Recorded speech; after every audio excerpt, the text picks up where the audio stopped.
Alright, welcome back to Star Trek Judgment Rites, guys. So last time we finished off Trelane and we got a distress signal. So let's go ahead and... it's this one. Investigate, shall we?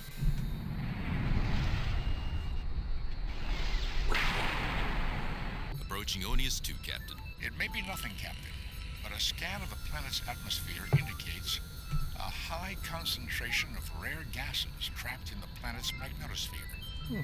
Atmospheric disturbances could produce random radio waves. It wouldn't be the first time, Mr. Spock, but we'll never be able to tell if we don't check it out.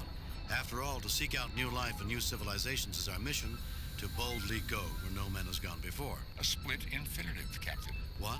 The proper grammatical expression is to go boldly where no man has gone before. Somehow, Oh wow. I think it loses a little in the translation. Alright, let's Entering standard orbit. orbit.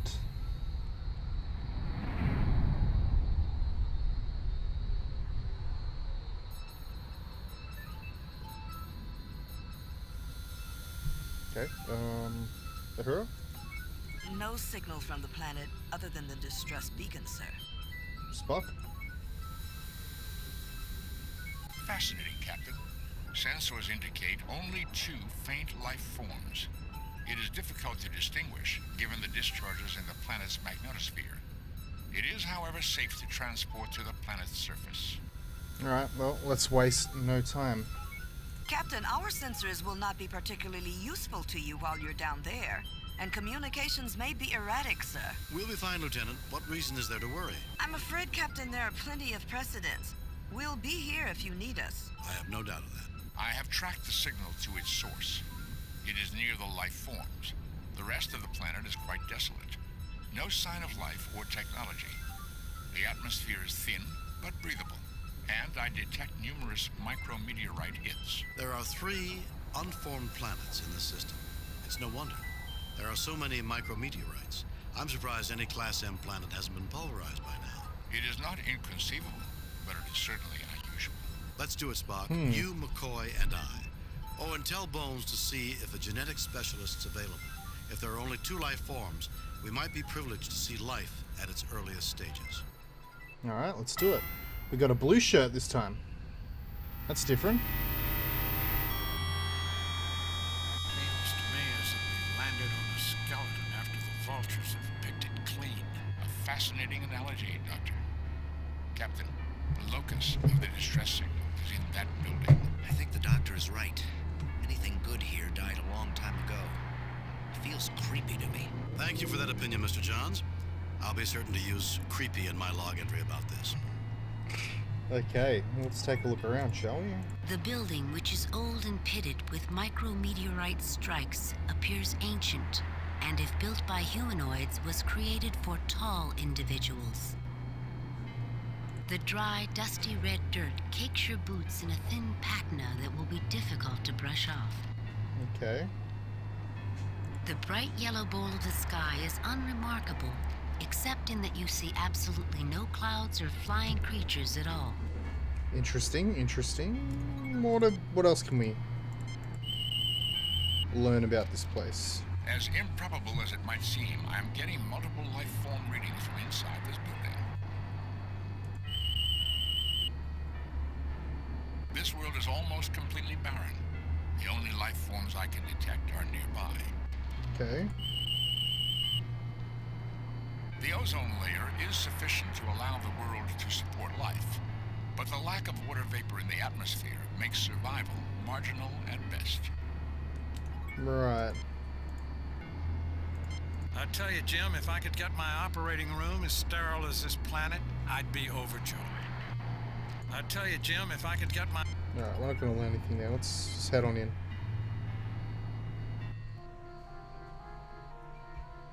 Well, I have to hand it to whoever built this place. All this equipment looks brand new and in good repair. Let's hope the Enterprise looks this good when it's this old. We should be very careful about how we proceed, Captain. I have a strange feeling that evil is lurking nearby. Evil, Ensign? Something that wants to imperil our souls, sir. We must Who avoid that invited at this all guy? costs. Okay, Spock, what can you tell me about this? This DNA sequencer appears to be nearly 50,000 years old, yet it has not broken down and appears to be fully powered. Aside from some dust and dirt and a small chemical deposit on the intake nozzle, this DNA replicator appears to be in the same condition that it was 50,000 years ago. Wow. There are life form readings just to the east and west of this room. What about this with the gunk on it? Readings indicate that along with oxidation and dust, there is some organic residue in the crust-like buildup.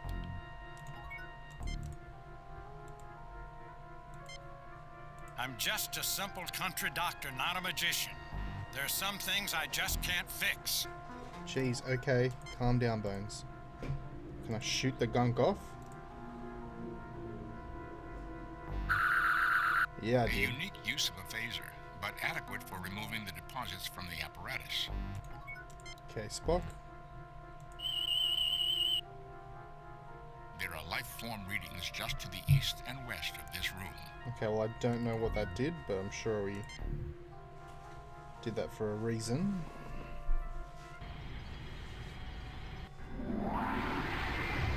I welcome you, otherworlders. I beseech you, save us from that which seeks our destruction. How fitting for a devil to appear on a world that looks like hell. Enough of that, Mr. Johns. This is just What a another clown. xenobiological entity. Correction, Doctor. This is a projection of a xenobiological entity. Jim, the only life form readings are within that machine behind the portal. Single-cell organisms with an extremely high reproductive rate, but a very poor metabolism and an extremely short lifespan. Okay. The monstrous projection towers over you with viscous bodily fluids oozing from sores and coagulating in long, putrid streamers. In its swollen, pus-ridden, piggish eyes, you see fear mixed with cunning. Okay. Can I talk to it? Greetings, I am James T. Kirk of the USS Enterprise. What can we do for you? So, when do the wicked witches and goblins show up? Your emergency beacon and statement lead me to believe you see more of an emergency than... Greetings, I am James T. Kirk of the U.S. I am Visner of the Alphan people. Our race possessed this world and thrived here until the invasion by the forces of light. We are locked in a death struggle with them, for they desire our destruction. Do you aid them? No, we do not aid them. Wars and destruction are not things we value, Visner. Our prime directive prevents us from interfering in internal struggles. But at the request of all parties, we might negotiate a compromise. You open yourself to confusion in speaking with Azra, but it is understandable that you want to hear his side before acting. My assessment of you suggests that most of you will fight the clouding of logic and will see through Azra's deception. Please report to me your success. Okay. What is that thing? Nothing unusual about that object, Captain. Really? Energy levels behind this glass are more than sufficient for having powered the distress signal we received. I sense no intelligence from the creatures beyond this glass. Okay. Let's have a look what we got here. I am reactivating Visner, Captain. Ah, that's what... Okay.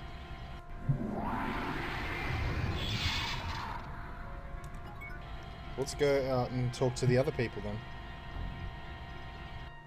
The other creatures. Which would be in here.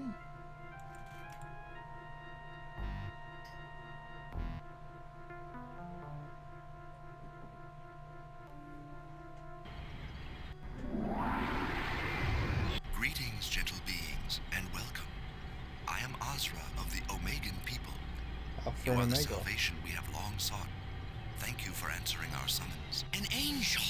Actually, it is the projected image of an angel, Mr. Johns. Jim, somewhere in that machine behind the portal are single-cell organisms. They have a healthy metabolism and long lifespan, but an extremely low rate of reproduction. So, like the opposite of those other beings? So where's the emergency? Greetings, I am James T. Kirk of the USS Enterprise. What can we do for you? I am Azra of the Omegan people, an ancient and venerable race which labors to prevent the domination of this world by the forces of darkness. We require you to expunge this place of our mortal enemies. Captain, the most worthwhile purpose in life is to fight against the forces of darkness. We must help him. Enemies? This world is so barren that all the life on it is located right here. If you have mortal enemies, we've not seen them. Who are you talking about? Our Prime Directive prohibits us from taking part in wars on one side or the other. It would be seen as intervention. We are willing to negotiate a compromise. You imperil your soul by conversing with the enemy, that sugar-tongued Visner. I cannot protect you, but I do not imagine I can dissuade you either. Go, do what you must. I do not have that much time, but will be here if you seek to comply with my request. There's no need to leave. We've already talked with Visner. I have to say that I find many of your claims insupportable. Insupportable? How can you defend a race whose very existence is based upon deceit and foul lies? Foul lies? Their position contradicts yours, but there are similarities. You dwell on your differences so much, you just can't see them. Frankly, Azra, Visner is quite rational and makes your impassioned pleas for genocide sound psychotic. For a being of goodness, you're rather bloodthirsty. Maybe foul lies? Captain, they're as different as angels and demons. Similarities? They are beings of shadow. They mock our perfection. They are our antithesis, created after we were to destroy us and our potential for good. You repeatedly proclaim yourself good and suggest you are morally superior to the Alphans. Why don't you act like it? If you're so perfect, how come you need our help? You said they were created after you were. How do you know that? We know we came first because that is what our sacred scriptures tell us. In the light we were born and commanded to shun that which dwells in darkness. This clearly tells us that we came first. Surely you can see that.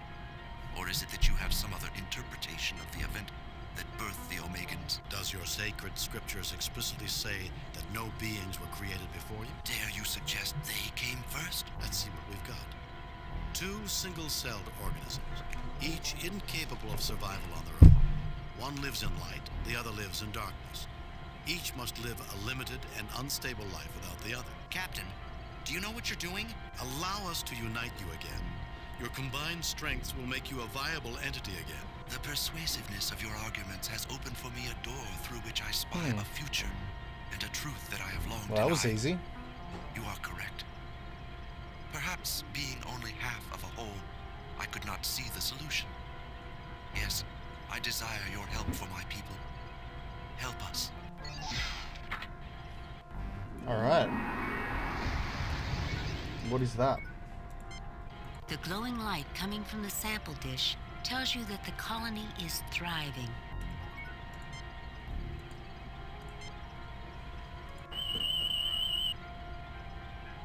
This colony of creatures appears viable for the short term.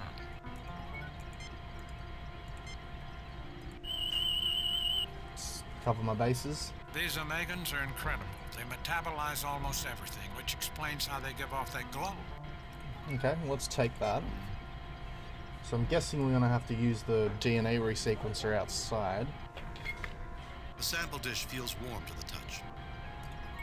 Okay, well, we haven't checked the north room yet, so let's go in there, see what we can find. And then we should probably talk with the Alphans.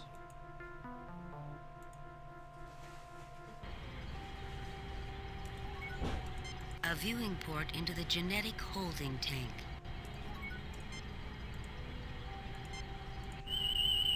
Maybe we have to combine them and put them in here. Nothing unusual about that object, Captain.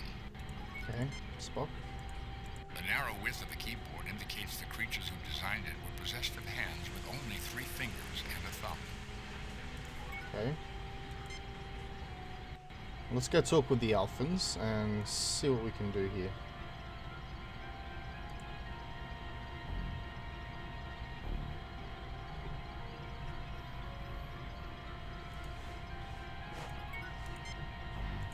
Was it not as I said it would be? Are not the Omegans a fanatical race, uninterested in anything but fulfilling some self-contradictory messianic destiny for themselves?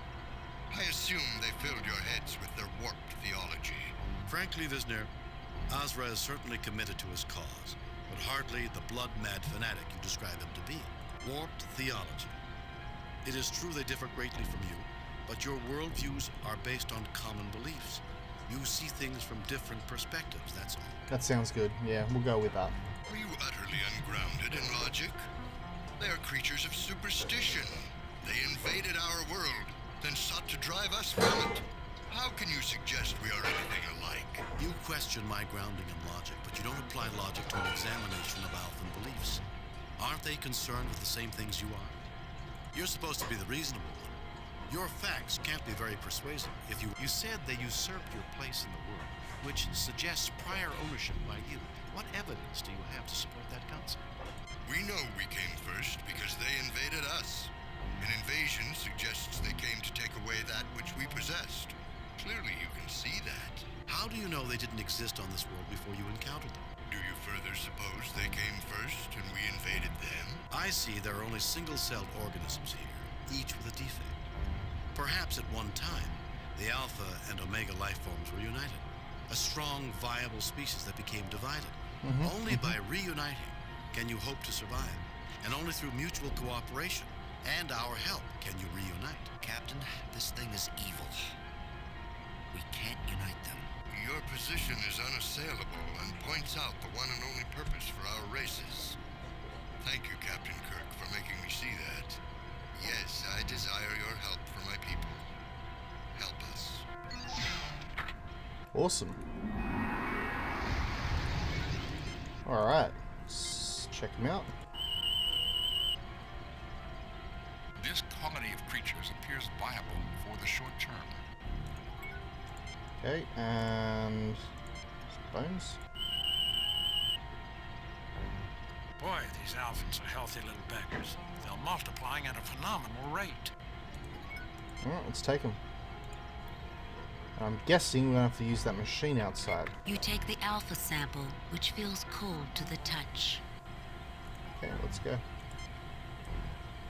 Dun dun dun dun.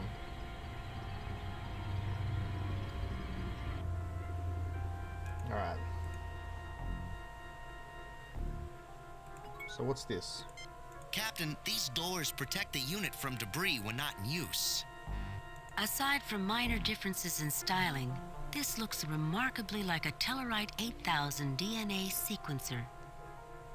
If not for a thin covering of red dust, you would assume this DNA replicator had just been unboxed and set up. If not for a thin covering of red... I'm gonna save it here. Save new game.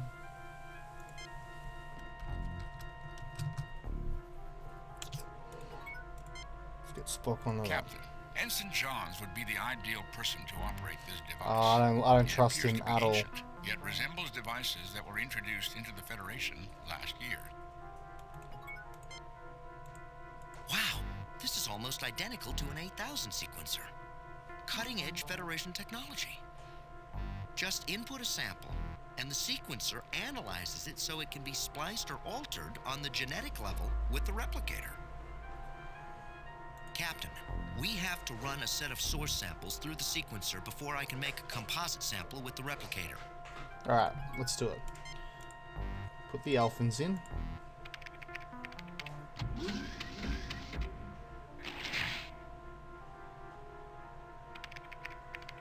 I don't know why, but I could not get a good sampling. Nah, I don't trust you, mate. No, I don't think that's...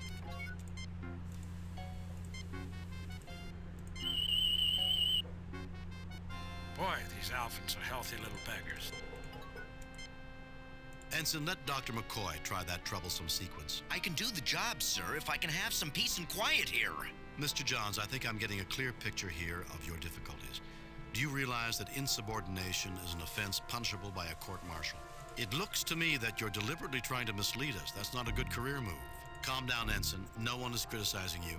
I just need answers. Mr. John, calm down, Ensign. No one is criticizing you. I just need answers. It looks to me that you're deliberately trying to mislead us. That's not a good career move. Mr. Johns, I think I'm getting a clear picture here of your difficulties. Do you realize that insubordination is an offense punishable by a court-martial? I might lose my career, but at least I'll be able to sleep at night. Unable to sleep? McCoy's analysis seems to indicate these two life forms need each other. Both life forms agree. What about that would cause you to lose sleep? That's a good question. Ensign, if you don't do what I tell you to do, Ensign, Starfleet respects philosophical beliefs, as do I. But I don't tolerate officers who assume that their private beliefs allow them to disregard my orders without consulting me. I regret my attempt to mislead you. I will accept whatever punishment you feel is necessary. What is it you think I'm asking you to do, Ensign? You don't understand, Captain. Look at the Alphans and look at the Omegans. There's so much evil in the Why is it universe. You're skipping? asking me to destroy a race of good and beauty by mixing their genetics with something ugly, something evil. I can't do it. Ensign, these Alphans and Omegans are single-celled creatures. Those projections are only constructs. Examine them yourself. Could their DNA produce creatures like Azra and Visner?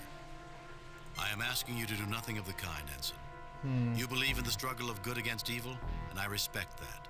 But the application of your philosophical perspective is misplaced here. The Alphans and Omegans are single-celled creatures. They are no more capable of good or evil than a tribble. Can't you see that? Ensign, I think you're confusing things. The Alphans and Omegans are single-celled creatures. While the projections may have seemed sophisticated and human, they are constructs. You can look at the sequence and tell what you have there for DNA could never produce such a creature, can't you? Ensign, these Alphans and I'm thinking Omegans are option single-celled 1. creatures. Those projections are only constructs. Examine them yourself. Could their DNA produce creatures like Azra and Visner? Single cells. You're right. I've been a real idiot. I suppose I should got take a through to him. refresher course at ASOP. It wouldn't hurt. Some of the wisest people in history have written for children. Thank you, sir. I hope you'll give me a chance to correct my mistakes. Do you think we're really meant to combine the two races? You've programmed the sequences. You can tell whether they're compatible. Sir, the sequencer indicates that they need to be combined for their continual survival. But how did you know? I listened to Dr. McCoy. It seemed the logical conclusion, given the evidence. Thank you, Captain. Okay. Let's try that again, Johns. Let's have... The alpha sample is sequenced, sir.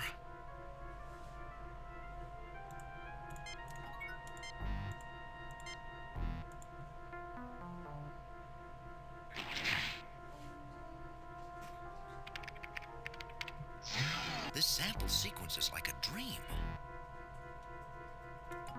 Okay, Ensign. Captain, we have to run a set of source samples through the sequencer before I can make a composite sample with the replicator. The two samples have joined together as easily as if they had once been a whole and had been separated before. Thought Any so. race that had this technology 50,000 years ago could possibly have been able to perform such a dissection and kept both halves alive. Captain, with the samples sequenced together, I'm ready to use the replicator to produce a sample with the combined genetic data. I am producing a new culture, Captain.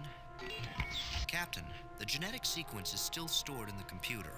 If we need another sample, the replicator can generate it. Sounds good. Now, we should grab this and I reckon take it into the north room. I officially christen this life form, the Gammons. I like it.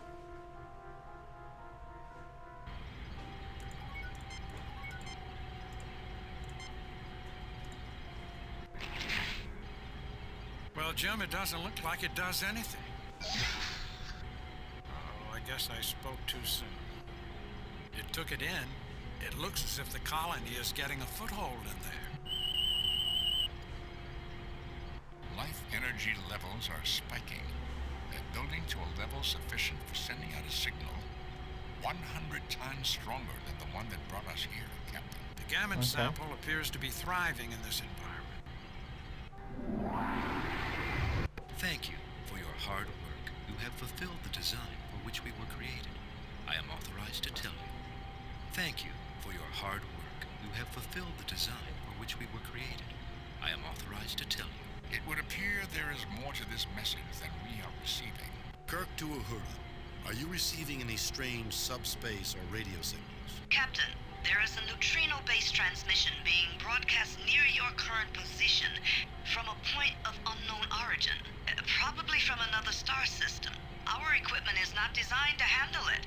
Though given 1 or 2 weeks, we might be able to identify patterns and extrapolate what it's trying to say. We'll work on the problem from here. Kirk out.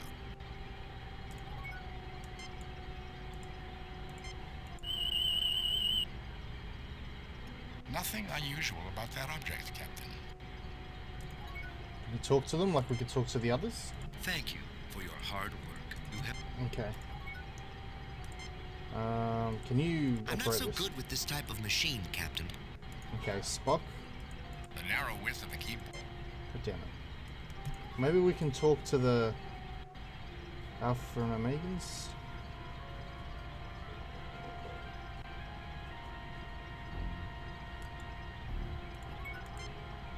I do not see the logic in that.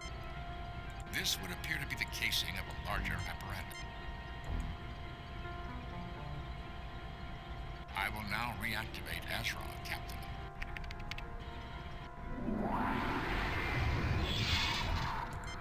Finish your task, human, with our blessing.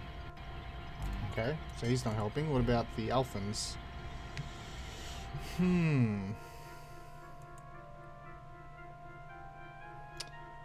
I don't know why, but I've got kind of a bad feeling about the Gammons.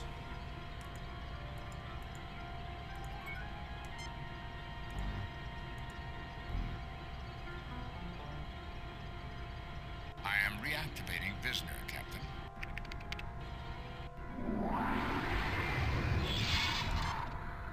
We can do nothing further for you, but the facts suggest that you can... Okay. How come I always come to the barren planets, Jim? Come to every planet. Come on. Captain, now that we have a sample of the Alphan genetic code, we should go elsewhere. Okay, maybe let's go to the North Room and talk to the crew, see what they think.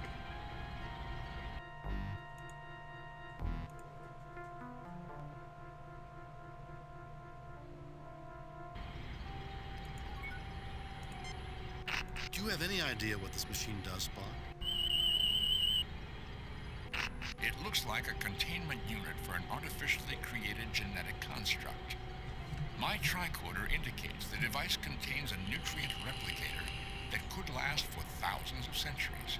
I would speculate this would nursemaid the genes until it has evolved into a higher form of life and is ready for release on the planet's surface. Interesting. Well, this place seems peaceful enough. This place doesn't feel evil, Captain.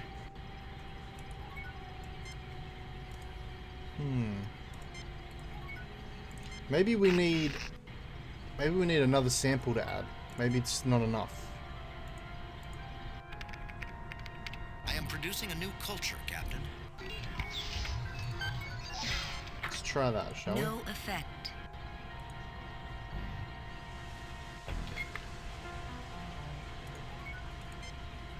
I'm also going to get Bones to scan the culture in the glass here.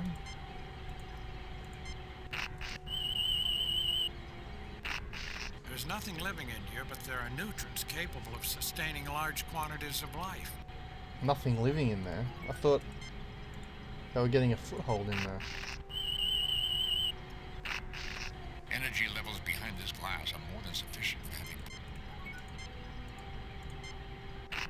Captain, the projector has already been activated. So what happens if I put the sample in here?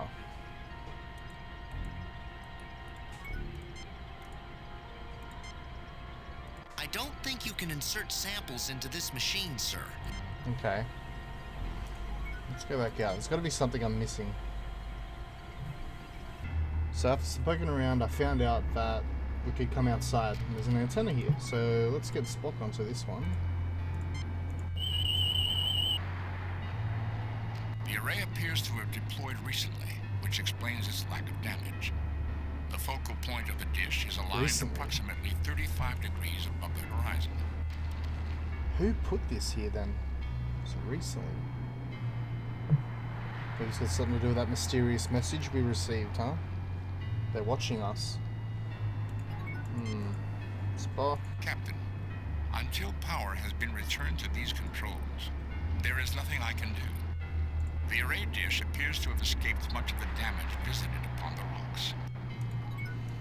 Okay, so there's power. Well, let's have a look around. Here's another one.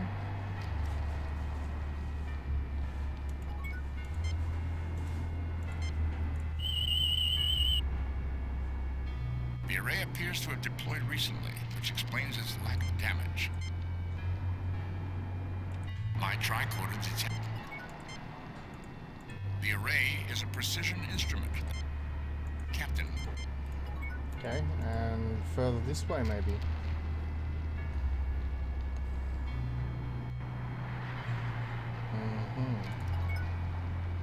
The sensor array's bright disk blossoms on a rock like a metal flower and points toward the...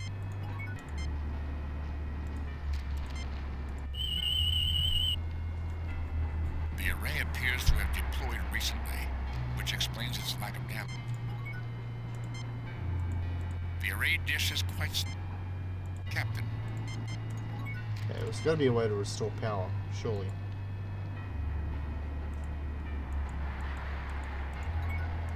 The volcanic rocks bear tiny scars from cider. The volcanic... This seems...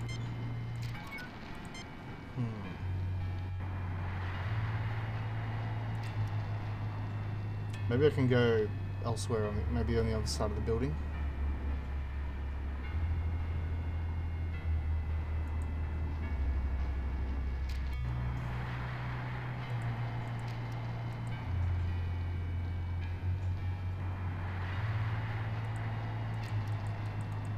Nope. Okay, well, it's got to be something to do with these satellites then.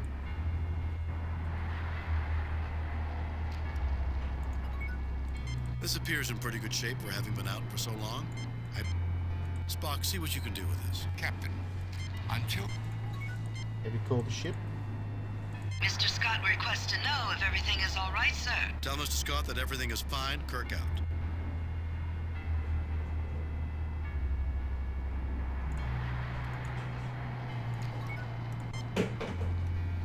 The volcanic... Strikes me this place is hot enough already, thanks. Strikes me this place...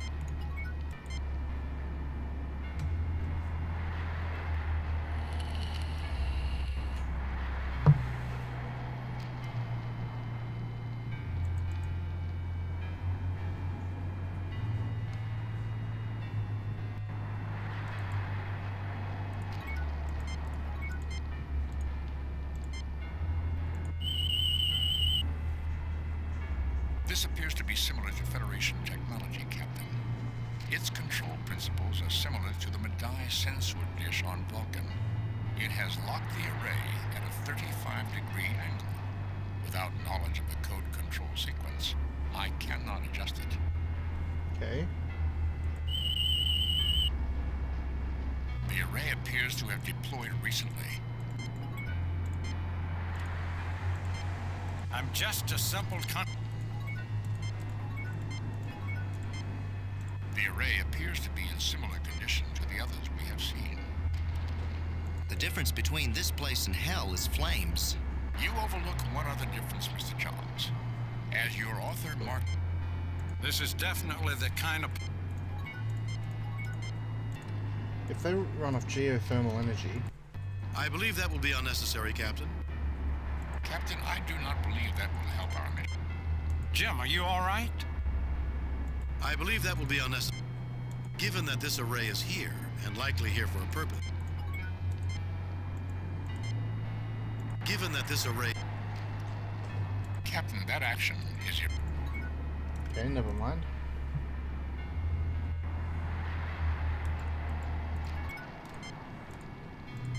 I believe that will be unnecessary. It has locked the array at a 35-degree angle. Without knowledge of the code control sequence, I cannot adjust it. I also detect that its power core is not functioning. It operates on geothermal energy, tapping into heat from the ground below. Okay, so it turns out I was right before, but I wasn't scanning the right satellites. So the satellites do run off geothermal energy, so we should be able to heat it up a little bit.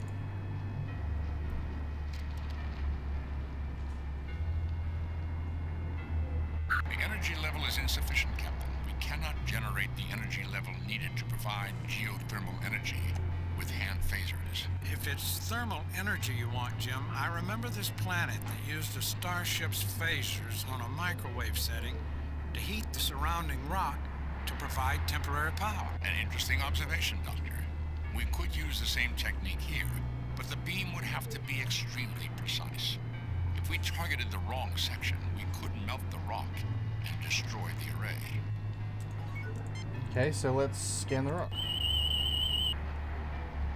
Captain, although this rock formation does indirectly lead to the thermal core, I suggest finding an area that would allow a more direct transfer of energy. Okay. Bed over here. These rocks are approximately 1.3 billion years old and are volcanic in origin. Captain, although this rock... Okay. Scan all the rocks. Maybe here? Or here?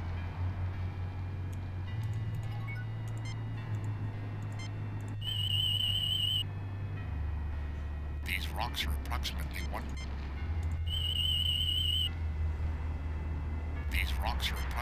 Okay, I don't care how old they are, mate. These rocks are... Alright, try up here, and then if not, we'll go back to the other satellite and we'll call the ship. Okay, how about over here? This rock is a secondary formation produced by the interaction of plates, earthquakes, and volcanism. Nothing unusual about that object, Captain. This rock is a secondary form. Same. This rock is... Just making sure. This rock is... Nothing unusual. Alright, let's go call the ship.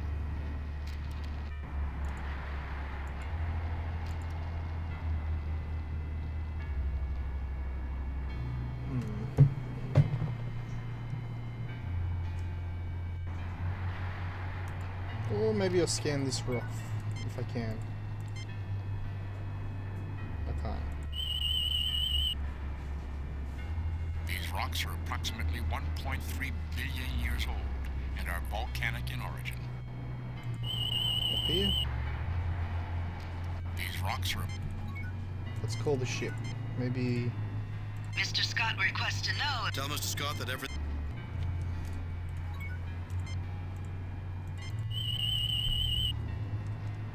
Captain, although this rock formation does indirectly lead to the thermal core, this appears to be the most accessible spot to heat the rock. The crevice in the rock. And generate geothermal energy for the array. Alright. Kirk to Enterprise. Sulu, can you read me?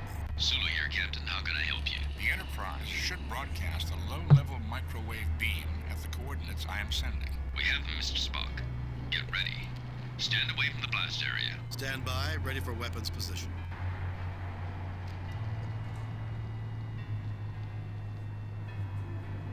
Let's have a look. Sending microwaves now.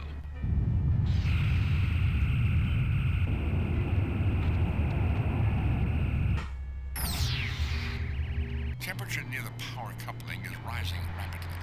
I estimate a below-ground temperature of 345 degrees Kelvin is required to reactivate the array. It is at 320, 330, 335, 340, 345, 350.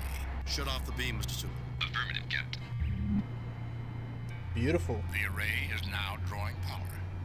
We were successful. Okay, Mr. Spock. Captain, the parameters of this sensor have been preset. Oh, wait, maybe I'm going to double check all the arrays just so I don't have to come back out here. But maybe just powering them is enough just to get the rest of that transmission.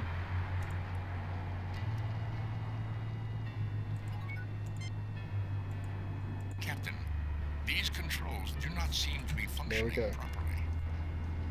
Okay, Spock, why is that?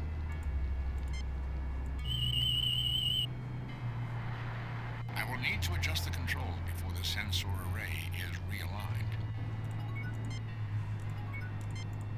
Captain, these Interesting controls, right? fascinating. The array is a precision. I'm going to double check these ones and we'll come back.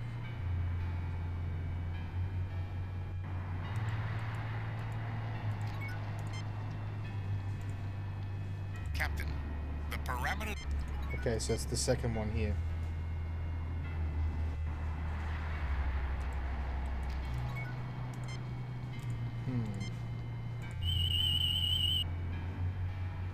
I will need to adjust the controls before the sensor. The array appears to have deployed recently. Testing. Testing. One. Maybe we'll let Spock work with it. I'd like you to. You get no in sharp contrast. The control mechanism. Interesting. Fascinating. It's very strange. I will need to adjust. The array appears to have deployed recently. The array is. I really don't think this is the sort of place that would be. Scotty, I need a calculation from the main Okay, computer. shit. While I know the computers on the Enterprise aren't quite as good as her engines, I think she'll manage. I am sending the problem. Ugh, that was too easy, Mr. Spock. The angle is 32.5 degrees. Thank you, Mr. Scott. So is there anything else you need, Captain? Not now, Scotty. Kirk out. Alright, Spock. Go for it, buddy. Okay, so should be able to hear their message now. I am now attempting to realign the device to 32.5 degrees.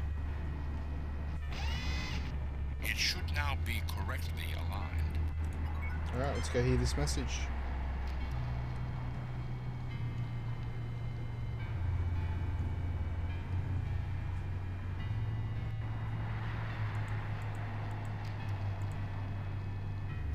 When in doubt, call the Enterprise. That's all I have to say. Okay.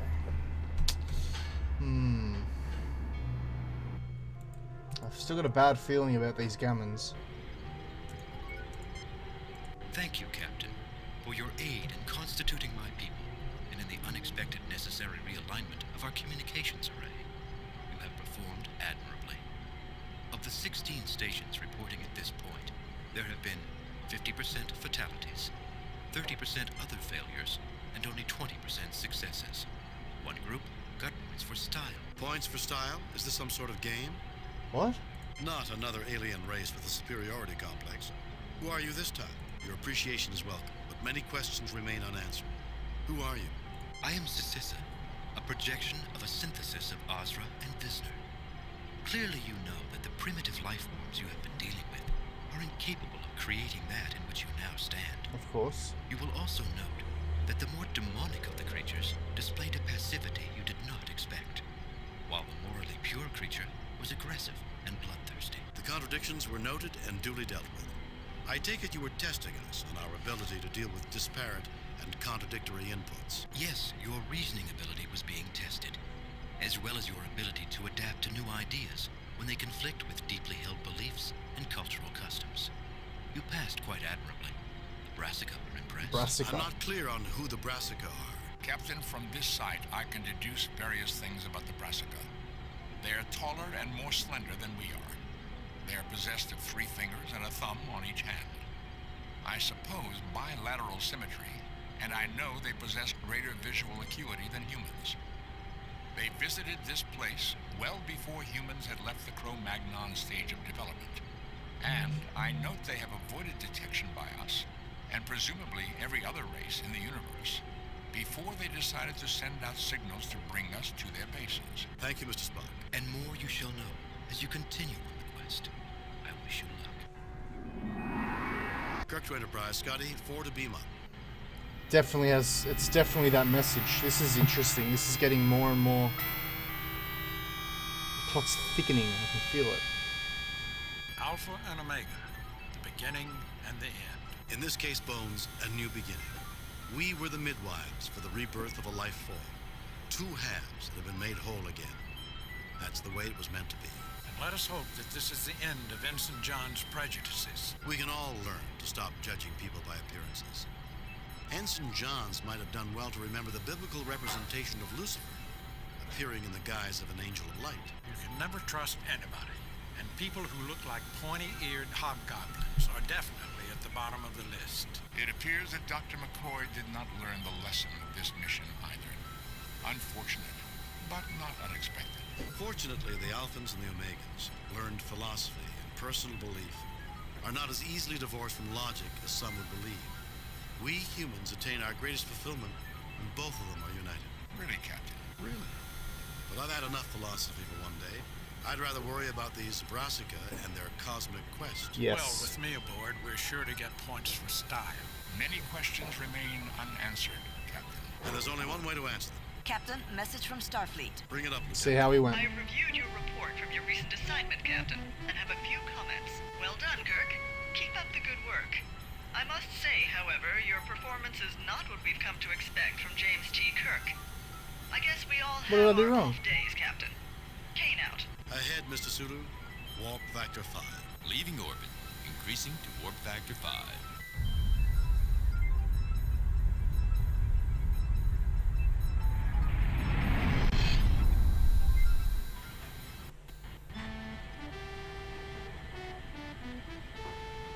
Voids. Spock, where do you think we should start looking for this? Brassica? Logic suggests that they will present us with opportunities to come to them. Captain, a message from Starfleet. On screen. Captain, the USS Regulus has been forced to cancel its survey mission to the Antares Rift. We've decided to redirect the Enterprise to that mission. The USS Hood will take over for your current assignment. Of course, the Antares Rift has a rather dangerous reputation. Nothing the Enterprise can't handle. But be careful. Starfleet out. Okay, well, next time on Star Trek Judgment Rites, we're going to be taking a look at the Antares Rift and hopefully answer more questions about these Brassicans. So they're the ones that have been watching us. Interesting. Anyway, thanks for watching, and I'll see you guys at the next one.